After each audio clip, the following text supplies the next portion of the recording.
നിലാവിനെ നോക്കി ജനൽവാതിലിലേറെ നേരം നിന്നു.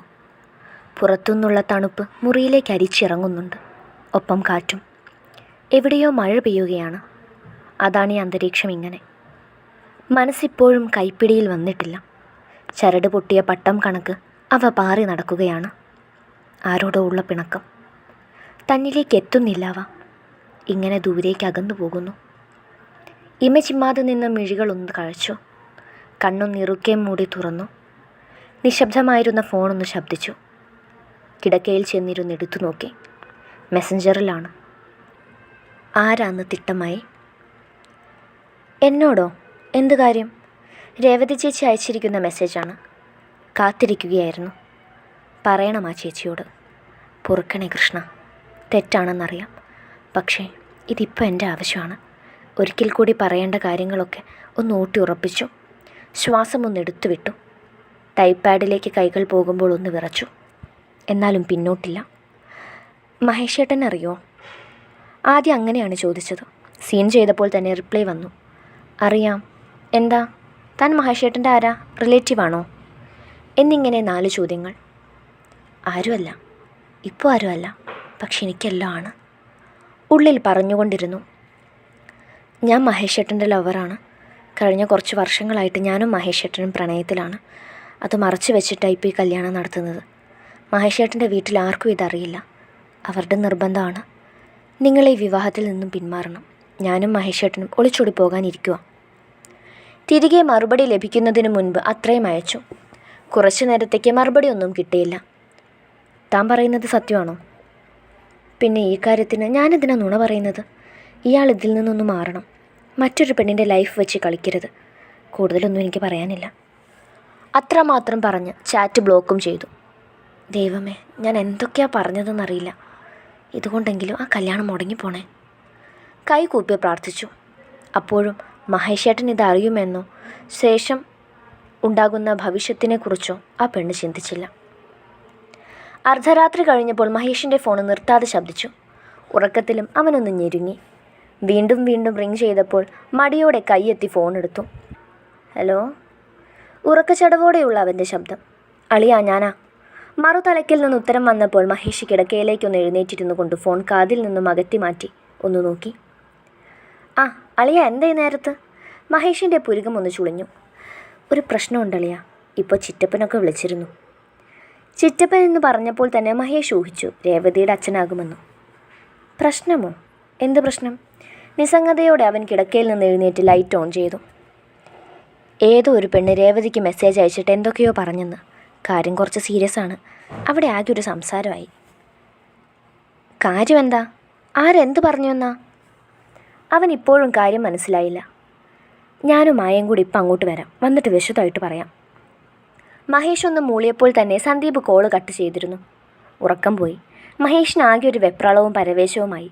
എന്താണെന്നറിയാതെ ഇനി ഒരു സമാധാനം കിട്ടില്ല. അവൻ മുറിയിൽ തലങ്ങും വിലങ്ങും നടന്നു. മുറി തുറന്ന് പുറത്തേക്ക് ചെല്ലുമ്പോൾ ഹാളിലും ലൈറ്റ് തെളിഞ്ഞു. അച്ഛൻ ഉൾപ്പെടെ എല്ലാവരും എഴുന്നേറ്റിരിക്കുന്നു. മായ വിളിച്ച് കാര്യം പറഞ്ഞെന്ന് മനസ്സിലായി. ഇറയത്തിട്ടിരിക്കുന്ന പ്ലാസ്റ്റിക് കസേരയിലേക്ക് അവൻ ഇരിപ്പുറപ്പിച്ചു. അമ്മയും ആകെ വല്ലാണ്ട് നിൽക്കുവാണ്. അളിയൻ ഇതുവരെ എത്തിയില്ല. വന്നെങ്കിൽ മാത്രമേ കൂടുതൽ അറിയാൻ പറ്റൂ. എന്തുവാ മോനെ പ്രശ്നം? അമ്മയ്ക്കൊന്നും മനസ്സിലായില്ല. സന്ദീപും മായയും ഉള്ളിലേക്ക് കയറിയ ഉടനെ അവർക്ക് കാര്യമറിയാൻ ധൃതിയായി. സന്ദീപ് ചെയറിലേക്കിരുന്നു. മായ മീനാക്ഷിയുടെ അടുത്തേക്കും ചെന്നു. ഏതോ ഒരു പെൺകുട്ടി രേവതിയുടെ ഫോണിലേക്ക് മെസ്സേജ് അയച്ചെന്ന്. ആ പെണ്ണ് പറഞ്ഞത് അളിയനും അവളും തമ്മിൽ ഇഷ്ടത്തിലാണ്, കല്യാണം കഴിക്കാൻ പോകുവാണെന്നൊക്കെ, ഇതിൽ നിന്നും മാറണമെന്നൊക്കെയാണ്. രേവതി കേട്ടിടനെ അത് വീട്ടിൽ പറയുകയും ചെയ്തു. അവിടെ ആകെ പ്രശ്നമാണ്.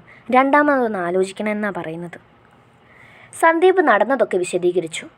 മഹേഷിനൊന്നും മനസ്സിലായില്ല. പ്രണയത്തിലോ? ഞാനോ എന്നുള്ള ഭാവമായിരുന്നു അവനിൽ. എവളാ അവള്? എൻ്റെ കുഞ്ഞിൻ്റെ ജീവിതം വെച്ചാണ് അവൾക്ക് കളിക്കേണ്ടത്. ആയമയൊന്ന് ഉറഞ്ഞു തുള്ളി. മകൻ്റെ ജീവിതത്തെക്കുറിച്ചുള്ള ഒരമ്മയുടെ ആദി. അളിയനൊന്നും പറഞ്ഞില്ല. ഞാൻ എന്താ അളിയ ഇതിന് പറയേണ്ടത്? എൻ്റെ കാര്യം നിങ്ങൾക്കറിയുന്നതല്ലേ. ഞാനൊന്നും അറിഞ്ഞിട്ട് പോലുമില്ല. എന്തായാലും നാളെ അതുവരെ പോകാളിയാ. സന്ദീപും അത് ശരിവെച്ചു. ആ രാത്രി ആ വീട്ടിൽ ആരും ഉറങ്ങിയില്ല. എല്ലാവരും ചേർന്നിരുന്ന് ചർച്ചയിലാണ്. ആരാണ് അതെന്ന് അറിയാനുള്ള തിരക്കിൽ. രാവിലെ തന്നെ മഹേഷും സന്ദീപും കൂടി രേവതിയുടെ വീട്ടിലേക്ക് തിരിച്ചു. ഇരുവരും ബൈക്കിലാണ് പോയത്. ടെൻഷനൊന്നുമില്ല. കാരണം തെറ്റ് ചെയ്തിട്ടില്ല എന്ന ബോധ്യമുണ്ട്. ആരോ എന്തോ പറഞ്ഞതിന് താനെന്തിനു പേടിക്കണം? ബൈക്ക് വന്ന് മുറ്റത്ത് നിന്നപ്പോൾ തന്നെ ശബ്ദം കേട്ട് അകത്തു നിന്നും രേവതിയുടെ അച്ഛൻ ഇറങ്ങി വന്നു. അയാളുടെ മുഖം കടുത്തു കിടന്നു. എങ്കിലും അകത്തേക്ക് ക്ഷണിച്ചു. സെറ്റിയിലേക്ക് ഇരുവരും ഇരുന്നു. എതിരെ രേവതിയുടെ അച്ഛനും വല്യമ്മാവനും. കുറച്ചു മാറി രേവതിയും അവളുടെ അമ്മയും നിൽപ്പുണ്ട്. മഹേഷ് ഒരു വട്ടം മാത്രം ഒന്ന് അവൾ നോക്കി. അപ്പോഴേക്കും അവൾ തല താഴ്ത്തിയിരുന്നു. കാര്യങ്ങളൊക്കെ മഹേഷ് അറിഞ്ഞു കാണുമല്ലോ. കടുപ്പം നിറഞ്ഞ ശബ്ദം. മറ്റാരുമല്ല, അച്ഛനാണ്. അറിഞ്ഞു. അതുകൊണ്ടാണ് ഇപ്പോൾ വന്നതും. അതിലൊന്നും യാതൊരു സത്യവുമില്ല. എനിക്കങ്ങനെ ആരെയും അറിയില്ല. അവൻ തൻ്റെ ഭാഗം വ്യക്തമാക്കി. മഹേഷിനോട് ശത്രുതയുള്ള ആരെങ്കിലും ഉണ്ടോ? ഹേ ഇല്ല, ആരുമില്ല, അവൻ തീർത്ത് പറഞ്ഞു. ഒരു കാര്യമില്ലാതെ ഒരാളിങ്ങനെ പറയുമോ? രേവതിയുടെ അമ്മയുടെ പുച്ഛത്തോടെയുള്ള വാക്കുകൾ മഹേഷിൻ്റെ കണ്ണൊന്നു കോർത്തു. അവൻ തലചരിച്ച് അവരെ നോക്കി. അത് ന്യായീകരിച്ചുകൊണ്ട് ബാക്കിയുള്ളവരും അതിൽ പിടിച്ചു കയറി. സംസാരം മുറുകി. അവൻ്റെ ദേഷ്യമൊന്ന് നുരഞ്ഞു പറഞ്ഞു. വിശ്വാസം ഉണ്ടെങ്കിൽ നിങ്ങൾക്ക് വിശ്വസിക്കാം. ആരെയും നിർബന്ധിച്ച് ചെയ്യിപ്പിക്കേണ്ട ആവശ്യം എനിക്കില്ല. മഹേഷ് എന്താ അങ്ങനെ സംസാരിക്കുന്നത്? ഞങ്ങൾക്ക് തോന്നിയ കാര്യം പറഞ്ഞു. ഞങ്ങളുടെ കുട്ടിയുടെ കാര്യമാണേ. അവൻ്റെ മറുപടി ഇഷ്ടപ്പെടാത്തതുപോലെ വീണ്ടും സംസാരമുയർന്നു. മഹേഷിന് അരിശം വന്നു മൂടി. അളിയൻ അതാരാണെന്ന് പോലും അറിയില്ല ചിറ്റപ്പ. സന്ദീപ് അളിയനെ ന്യായീകരിക്കാനല്ലേ ശ്രമിക്കൂ. വീണ്ടും മുനവച്ചുള്ള ഒരു സംസാരം. അങ്ങനെ ഇപ്പം എന്നെ ന്യായീകരിക്കേണ്ട കാര്യം സന്ദീപ് അളിയൻ ഇല്ല രേവതിയുടെ അച്ഛ. നിങ്ങൾക്ക് ഈ ബന്ധത്തിന് താല്പര്യമില്ലെങ്കിൽ അത് തുറന്ന് പറയാം. അല്ലാണ്ട് ഇങ്ങനെ വളച്ചു കെട്ടേണ്ട കാര്യമില്ല. ഞങ്ങളങ്ങനെ പറഞ്ഞില്ലല്ലോ മഹേഷേ. എന്ത് പറഞ്ഞാലും ഇല്ലെങ്കിലും എന്നെ വിശ്വാസം ഇല്ലാത്ത ഒരാളോട് ജീവിക്കാൻ എനിക്ക് ബുദ്ധിമുട്ടുണ്ട്. അത് പറയുമ്പോൾ മഹേഷ് രേവതി ഒന്ന് നോക്കി. ആ നോട്ടത്തിൽ നിസ്സഹായതയോടെ അവൾ തലയൊന്ന് കുനിച്ചു. എന്തായാലും നിങ്ങൾ ആലോചിക്കേ, എന്നിട്ട് അറിയിച്ചാൽ മതി. ഞങ്ങൾ ഇറങ്ങുന്നു. വാളിയാ. മഹേഷ് തിരിഞ്ഞു പോലും നോക്കാതെ ഉമ്മറവാതിലും കടന്നിറങ്ങിപ്പോയി. അതോടെ ഏകദേശം അവിടെയും കാര്യങ്ങൾക്ക് തീരുമാനമായി. മഹേഷിൻ്റെ ആ സംസാരം എല്ലാവരിലും ഒരു കരട് വീഴ്ത്തി. അസ്വസ്ഥത നിറഞ്ഞ മുഖത്തോടെയാണ് മഹേഷ് വീട്ടിലേക്ക് കയറിയത്. അവന് പുറകെ തന്നെ സന്ദീപുമുണ്ട്. കാര്യം അറിയാൻ ഇറയത്ത് തന്നെ എല്ലാവരുമുണ്ട്. വന്ന കാലിൽ നിൽക്കാതെ ഇരുവരും കസേരയിലേക്കിരുന്നു. മീനാക്ഷി 2 ഗ്ലാസ്സിലേക്ക് പഞ്ചസാരയും ഉപ്പും ചേർത്ത് കലക്കിയ നാരങ്ങ വെള്ളം കൊണ്ടു കൊടുത്തു. ഒറ്റ വലിക്ക് തന്നെ മഹേഷ് അത് കുടിച്ചു തീർത്തു. യാതൊന്നും അവൻ മിണ്ടുന്നില്ല. ആയമ്മയും അച്ഛനും അവൻ്റെ വാക്കുകൾ കേൾക്കാൻ കാത്തിരിപ്പാണ്. എന്തായി സന്ദീപേ? കിടപ്പിലും അച്ഛനാണ് തിരക്കിയത്. സന്ദീപ് മഹേഷിനെയും അമ്മയെയും ഒന്ന് മാറി മാറി നോക്കി. അവർക്ക് കാര്യങ്ങൾ മനസ്സിലാകുന്നില്ല അച്ഛാ. അളിയൻ കാര്യം പറഞ്ഞിട്ടും അവർ വിശ്വസിക്കുന്നത് നമ്മളെന്തോ മറച്ചു വെക്കുന്നു എന്നൊക്കെയാണ്. സന്ദീപ് കാര്യം തുറന്നു പറഞ്ഞു. എല്ലാവരും വല്ലാത്തൊരവസ്ഥയിൽ. ആയമ്മ സാരി തലപ്പ് കൊണ്ട് വാ മൂടി പിടിച്ചു. അതെങ്ങനെ ശരിയാകും? നമ്മുടെ ഭാഗത്ത് തെറ്റില്ലാതെ അവരത് സ്ഥാപിക്കാൻ നിൽക്കുവാണോ? എന്നാലും ഏതവളാണ് എൻ്റെ കുഞ്ഞിനോട് ഈ ചതി ചെയ്തത്? അവളൊന്നും ഗുണം പിടിക്കില്ല. ആയമ്മയുടെ ഒച്ചയൊന്നുയർന്നു. മഹേഷ് അപ്പോഴും മിണ്ടുന്നില്ല. താടയിൽ തടവി എന്തോ ചിന്തയിലിരിക്കുന്നു. മായയും മീനാക്ഷിയും പരസ്പരം നോക്കി. അവരുടെ ഉള്ളിലും ആ പ്രവൃത്തി ചെയ്തവളോടുള്ള ദേഷ്യം നിറഞ്ഞു നിന്നു. എൻ്റെ ഒരു അഭിപ്രായത്തിൽ നമുക്കിത് വേണ്ടെന്ന് വയ്ക്കാം. അവരുടെ സംസാരവും ഏതാണ്ട് അതുപോലെ ആയിരുന്നു. തുടക്കത്തിൽ തന്നെ ഒരു കരട് വീണില്ലേ? പോരഞ്ഞിട്ട് എത്രയൊക്കെ പറഞ്ഞിട്ടും അതിലെന്തോ സത്യമുണ്ടെന്ന് പറഞ്ഞല്ലിരിക്കുന്നത്. നമ്മളെ മനസ്സിലാക്കാത്തവരുടെ ഒരു ബന്ധം വേണ്ടെന്ന് വയ്ക്കുന്നത് തന്നെയാണ് നല്ലത്. സന്ദീപ് അഭിപ്രായം വ്യക്തമാക്കി. മീനുവിനും മായയ്ക്കും അതിനോട് യോജിപ്പുണ്ടായിരുന്നു. പക്ഷേ ആയമ്മയും അച്ഛനും നിശബ്ദരായിരുന്നു. നിശ്ചയിച്ചുറപ്പിച്ച വിവാഹം മുടങ്ങിപ്പോവുക എന്ന് പറഞ്ഞാൽ അവർ മഹേഷിൻ്റെ മുഖത്തേക്ക് നോക്കി. അവൻ്റെ തീരുമാനമാണ് അറിയേണ്ടത്. എടാ മോനെ, നീ എന്ത് തീരുമാനിച്ചു? എൻ്റെ കാര്യം ഞാനവിടെ പറഞ്ഞല്ലോ. എനിക്കിനിത് മുന്നോട്ട് കൊണ്ടുപോകാൻ താല്പര്യമില്ലമ്മേ. അവൻ തീർത്ത് തന്നെ പറഞ്ഞു. അല്ലേലും അവളുടെ ഇവൻ്റെയും നാള് തമ്മിൽ അത്ര പൊരുത്തൊന്നും ഇല്ലായിരുന്നു. അതുകൊണ്ടാകും ഇതിങ്ങനെയൊക്കെ ആയിപ്പോയത്. പോണെങ്കിൽ പോട്ടെ, എൻ്റെ കുഞ്ഞിന് വേറെ നല്ല ബന്ധം കിട്ടും. എന്നാലും ഒരു തെറ്റും ചെയ്യാത്ത എൻ്റെ മോന് തന്നെ ഇങ്ങനെ വന്നല്ലോ. അവർ വീണ്ടും മറുകണ്ടം ചാടി. മായയും മീനുവും പൊട്ടി വന്ന് ചിരി കടിച്ചു പിടിച്ചു. അതങ്ങനെ വേണ്ടെന്ന് വെക്കണോ? മഹേഷ് ഒരു തെറ്റും ചെയ്യാത്ത സ്ഥിതിക്ക് വെറുതെ അതങ്ങ് തള്ളിക്കളയണോ? ഒരിക്കൽ കൂടി നമുക്കവരോട് സംസാരിച്ച് നോക്കിക്കൂടെ? ആവതില്ലാതെ ആ വൃദ്ധൻ ചോദിച്ചു. വേണ്ടച്ചാ, ഇത്രയൊക്കെ സംസാരിച്ചിട്ടും വിശ്വാസമില്ലെങ്കിൽ പിന്നെ പുറകെ പോകേണ്ട ആവശ്യം എന്താ? ഇപ്പോഴേ എങ്ങനെയാണെങ്കിൽ ആ റിലേഷൻ മുന്നോട്ട് പോകും തോറും പ്രശ്നങ്ങളായിരിക്കും. എൻഗേജ്മെൻ്റ് അല്ലേ കഴിഞ്ഞിട്ടുള്ളൂ. അല്ലാണ്ട് എനിക്ക് അവളുമായിട്ട് മുന്നേ പരിചയമൊന്നുമില്ലല്ലോ. മഹേഷിൻ്റെ സ്വരത്തിൽ കടുപ്പമുണ്ടായിരുന്നു. എന്നാലും ആരായിരിക്കും ഈ പണി ചെയ്തത്? ആ പെണ്ണിനോട് ചോദിച്ചാൽ മെസ്സേജ് അയച്ചതാരാണെന്ന് അറിയാൻ പറ്റില്ലേ സന്ദീപേട്ടാ? മായയും മീനാക്ഷിയും ആലോചനയോടെ അവരുടെ സംശയം പങ്കുവച്ചു. അതേതോ ഫേക്ക് ഐഡിയ ആണെന്ന് തോന്നുന്നു. നമുക്കറിയുന്ന ആരുമല്ല.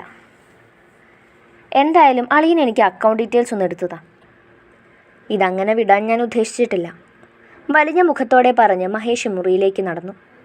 തിരികെ കാക്കി ഉടുപ്പും ഇട്ട് ഇറങ്ങി വന്നപ്പോഴേ അവൻ ഓട്ടത്തിന് പോകുവാണെന്ന് എല്ലാവർക്കും മനസ്സിലായി. മഹേഷ് ആ വീട്ടിൽ നിന്നും ഇറങ്ങി കുറച്ചു കഴിഞ്ഞപ്പോൾ തന്നെ ഉച്ചയോണം കഴിഞ്ഞ് സന്ദീപും മായയും അവിടെ നിന്നും മടങ്ങിയിരുന്നു. എന്താ പതിവില്ലാതൊരു സന്തോഷം? ബാഗും നോക്കി ക്ലാസ്സിലേക്ക് ധൃതിയിൽ ഓടി വരുന്നവളെ നിത്യ കണ്ണു ചുരുക്കി നോക്കി. നീ ഒന്ന് വന്നേ, ഒരു കാര്യമുണ്ട്. സന്തോഷം കണ്ട് ആകെ ചിരിയിലാണവൾ. ബാഗ് കൊണ്ട് ഡെസ്കിലേക്ക് ഇട്ടിട്ട് നിത്യയുടെ കൈയും വലിച്ച് ക്യാൻറ്റീനിനടുത്തേക്ക് ഓടി. എന്താ പെണ്ണെ കാര്യം? നിത്യയ്ക്കൊന്നും മനസ്സിലായില്ല. ഇന്നലെ വരെ കരഞ്ഞു വിളിച്ച് നിന്നവളുടെ ഈ മാറ്റം എന്താണെന്ന് അവൾ ഓർത്തു. എടാ, മഹേശ്വരൻ്റെ കല്യാണം മുടങ്ങി. ബാബുത്തി ചിരിച്ചുകൊണ്ടാണ് പറഞ്ഞത്. എന്തോന്ന്? നീ സത്യമാണോ പറയുന്നത്? പിന്നില്ലാതെ നോണ പറയൂ, സത്യമാടി. എടീ, വിശ്വസിക്കാൻ പറ്റുന്നില്ല. എങ്കിലും ഇതെങ്ങനെ? നിശ്ചയം വരെ കഴിഞ്ഞതല്ലേ? അതെ, പക്ഷെ നടക്കാൻ വിധിയില്ലെന്ന് മാത്രം. നീയാണോ ഇതിന് പിന്നിൽ? നിത്യ കൂർപ്പിച്ചു നോക്കി. ഒന്നും മിണ്ടിയില്ല. അറിഞ്ഞ വഴക്ക് പറഞ്ഞാലോ? നിത്യയോട് പോലും പറയാതെയാണ് ഇതൊക്കെ ചെയ്തു കൂട്ടിയത്. അതുകൊണ്ട് പറയാനൊരു മടി. ആദ്യമൊന്നും മിണ്ടിയില്ല. പക്ഷെ അവൾ എന്തൊക്കെയോ ഊഹിച്ചെടുത്തു. ആ ഭാവത്തിൽ നിന്നും വ്യക്തം. കള്ളം പറയാൻ നിൽക്കരുത് നീ, സത്യം പറയ്. അയാളുടെ വിവാഹം മുടങ്ങാൻ കാരണം എന്താ? നിത്യ വിടില്ല എന്നായപ്പോൾ പിന്നെ എല്ലാം പറയേണ്ടി വന്നു. ഒന്നും വിട്ടില്ല. ചെയ്തതും പറഞ്ഞതും ഒക്കെ അവളോട് തുറന്നു പറഞ്ഞു. എടി, നീ ഇത് എന്തൊക്കെയാ കാണിച്ചു വെച്ചത്? അവരിത് അറിഞ്ഞാൽ എന്താകുമെന്ന് നീ ഓർത്തോ? ഇല്ലടി, അവരിനി അതിൻ്റെ പുറകെയൊന്നും പോകുന്നില്ല എന്ന് അഞ്ജു ചേച്ചി പറഞ്ഞത്. അവർ പൂർണ്ണമായും അത് വേണ്ടെന്ന് വെച്ചത്രേ. എന്തായാലും കൊള്ളാം. നീ നിൻ്റെ ആഗ്രഹം നടത്തിയെടുത്തല്ലോ. നിൻ്റെ ധൈര്യം സമ്മതിച്ചു. ഇങ്ങനൊക്കെ മെസ്സേജ് അയക്കാൻ എങ്ങനെ തോന്നി? എൻ്റെ അവസ്ഥ അതായിരുന്നു. മഹേഷേട്ടൻ എനിക്ക് അത്രയ്ക്ക് ഇഷ്ടമാടി. അയാൾ വേറെ കെട്ടുന്നത് എനിക്ക് സഹിക്കൂല. നിൻ്റേത് ഇത്ര പ്യുവർ ലവ് ആയിരുന്നോ? എന്തായാലും വാ, ഇനി ക്ലാസ്സിൽ പോകാലോ. പിന്നെ പോവാലോ, വാ. നിത്യയുടെ കയ്യും പിടിച്ച് ഓടുമ്പോഴും ഞാൻ സന്തോഷത്തിൻ്റെ കൊടുമുടിയിൽ തന്നെയായിരുന്നു. അയന്തി വരെ ഒരോട്ടമുണ്ടായിരുന്നു. അത് കഴിഞ്ഞ് തിരികെ സ്റ്റാൻഡിലേക്ക് വരികയാണ് മഹേഷ്. ഉച്ച കഴിഞ്ഞിട്ടുണ്ട്. വെയിൽ ഉറയ്ക്കുന്ന സമയം. പോക്കറ്റിൽ കിടന്ന ഫോൺ റിങ് ചെയ്തപ്പോൾ ഓട്ടോ ഒന്ന് സൈഡാക്കിക്കൊണ്ട് അവൻ കോളെടുത്ത് ചെവിയിൽ വെച്ചു. ഹലോ അളിയ, സന്ദീപാ. മനസ്സിലായി അളിയ, പറഞ്ഞോ. എന്തായി മറ്റേ കാര്യം? അത് പറയാനാണ് ഞാൻ വിളിച്ചത്. അളിയനൊന്ന് വാട്സപ്പ് നോക്ക്. ഞാൻ മെസ്സേജ് അയച്ച അക്കൗണ്ടിൻ്റെ ലിങ്ക് ഇട്ടിട്ടുണ്ട്. ആണോ? ഓക്കെ അളിയ, ബാക്കി ഞാൻ നോക്കിക്കോളാം. മഹേഷ് ഒന്ന് ചിരിച്ചുകൊണ്ട് കോള് കട്ട് ചെയ്തു. ശേഷം ഉടനെ തന്നെ ഡാറ്റ ഓണാക്കി വാട്സപ്പിൽ നോക്കി. അളിയനെന്ന് സേവ് ചെയ്തിരിക്കുന്ന ചാറ്റ് എടുത്തു. പറഞ്ഞതുപോലെ ലിങ്ക് അയച്ചിട്ടുണ്ട്. മഹേഷ് ഒട്ടൊരു സംശയത്തോടെ അതൊന്ന് ക്ലിക്ക് ചെയ്തതും ആ പ്രൊഫൈൽ ദൃശ്യമായി. കണ്ണൊന്ന് മിഴിഞ്ഞു. കയ്യിലെ ഞരമ്പ് പൊന്തി. ദേഷ്യം ഇരച്ചു കയറി. വീണ്ടും വീണ്ടും ആ അക്കൗണ്ട് നോക്കി അവന് ദേഷ്യം ഒരുപോലെ ഇരട്ടിച്ചു. പുന്നാര മോളെ, നീയായിരുന്നു ഇതിൻ്റെ പിന്നിൽ. ആ വാക്കുകൾ അവൻ്റെ പല്ലിനിടയിൽ കിടന്ന് ഞെരിഞ്ഞമർന്നു. മഹേഷ് ഫോൺ പോക്കറ്റിലിട്ട് വണ്ടി തിരിച്ചു. ലക്ഷ്യസ്ഥാനം മുന്നിൽ കണ്ടുകൊണ്ട് വേഗത കൂട്ടി. നിമിഷങ്ങൾക്കുള്ളിൽ തന്നെ മഹേഷിൻ്റെ നീലാംബരി ഓട്ടോ ചിന്മയുടെ വീടിൻ്റെ മുന്നിൽ ചെന്ന് നിന്നു.